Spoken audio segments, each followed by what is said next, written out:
परमहंस भगवान श्री पुंडलिक महाराजांची थोरवी वर्णनासाठी स्वामी भास्करानंद सरस्वती, कोल्हापूर लिखित पुंडलिका भेटी या स्मरणिकेची मदत घेऊन चरित्रकथा थोडक्यात श्री पुंडलिक माऊली चरणी समर्पित आहे. दानापूर ते पंढरपूर भ्रमंती, दहिगाव येथे राहणाऱ्या सौ. यमुनाबाईंचा मुलगा श्रीकृष्ण श्री बाबांच्या कृपेने असाध्य आजारातून बरा झाला होता. त्यामुळे सौ. यमुनाबाई आपले बंधू श्री भिकाजी सीतारामजी ढाकरे पाटील यांना दानापूरहून मुद्दाम घेऊन गोरेगावी आल्या. श्री पाटील यांना मानसिक विकृतीचा बरेच दिवस त्रास होता. श्री बाबांनी दर्शनानंतर त्यांना गावभर फिरवून त्यांच्या छातीवर जोराने गुद्दे मारले.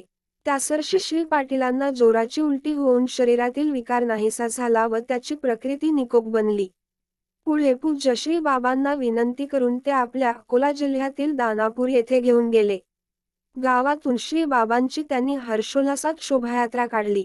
श्री बाबांच्या दर्शनासाठी यावेळी फारच गर्दी जमून लोकांची धक्काबुक्की होऊ लागली. भाविक लोक श्री बाबांचा जयघोष करीत पुष्पवृष्टी करण्यात मग्न झाले होते. तोच तेथील एक धनगराचा महादेव नावाचा मुलगा श्री बाबांच्या रथाच्या खाली आला. रथाचे चाक त्याच्या पोटावरून गेले, पण आश्चर्य म्हणजे त्यास कोणतीही इजा नव्हता. तो सुखरूप बचावला.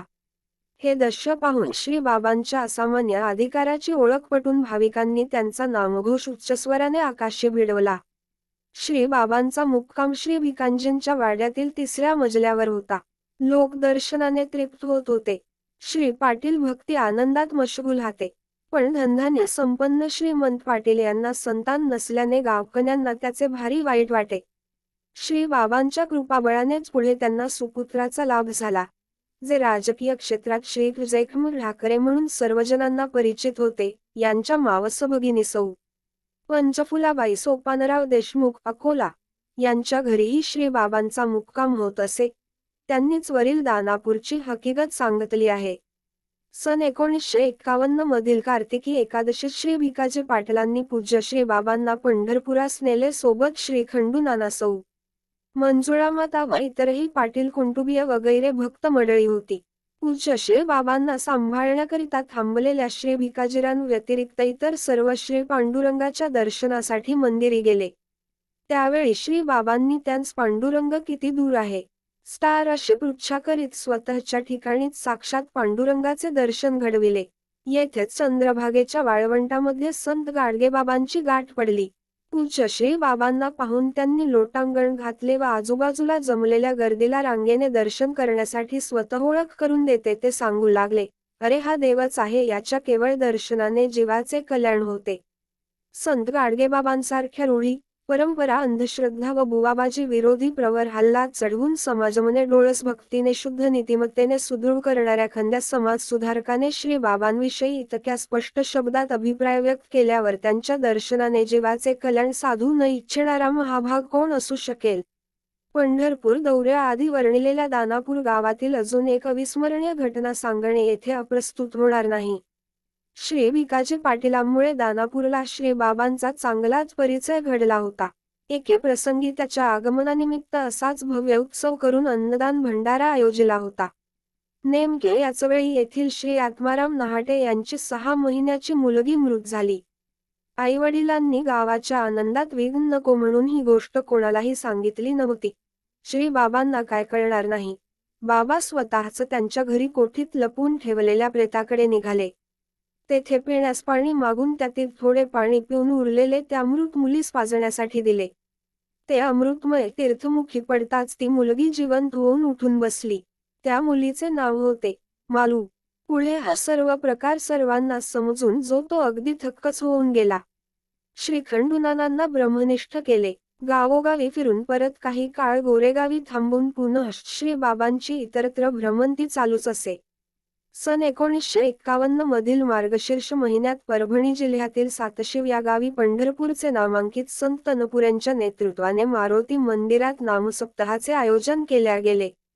त्याकरिता पूज्य श्री बाबांना तेथील संयोजकांचे आग्रहाचे आमंत्रण आल्याने श्री खंडूनाना, काशीनाथ देशमुख, अजाबराव डांगे, सेवेकर पाठक यासह पूज्य श्री बाबांना घेऊन तेथे गेले.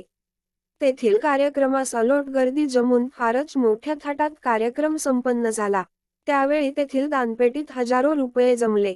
त्याचे काय करावे या विचाराने संयोजकांनी पूज्य श्री बाबांनाच त्या बाबीत विचारले. तेव्हा त्यांनी ते सर्व पैसे तनपुरेंना देण्यास सांगितले. त्यावेळी श्री खंडूनानांना ते योग्य वाटले नाही. ते पैसे तनपुरे सारख्या प्रतिष्ठित महंताला देण्याऐवजी श्री बाबांच्या स्वतःच्याच आश्रमाला त्याचा उपयोग का होऊ नये, या विचाराने श्री बाबांना तसे सुचवू लागले.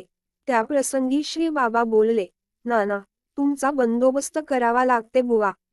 श्री बाबांनी काढलेले हे सहजोद्गार पुढे आपला प्रभाव दाखवीत श्री खंडनानांच्या जीवनात कामक्रोधादी षडरिपूंचा पूर्ण बंदोबस्त करण्याच्या कामी यशस्वी झाले.